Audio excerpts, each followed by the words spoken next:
अस्सलाम वालेकुम बच्चों। हम लिख रहे हैं हुरूफ तहजी और आज हम ये दूसरा हुर्फ है बतख का ब, बंदर का ब। यह है ब। ब को कैसे लिखना है देखिए। यहां से हम शुरू करेंगे इसको इस तरह से और इस तरह ऊपर ले जाएंगे और इसको नुक्ते को नीचे लिखेंगे। यह है ब। कैसे लिखेंगे हम? हमने दाएं जानिब से शुरू किया और इस तरह से इसको हमने लिखा। इसको पढ़ेंगे ब। ये क्या लिखा हमने? ब।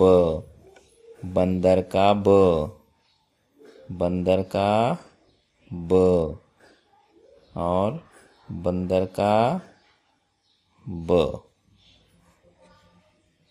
मश्क कीजिए। ब ब ब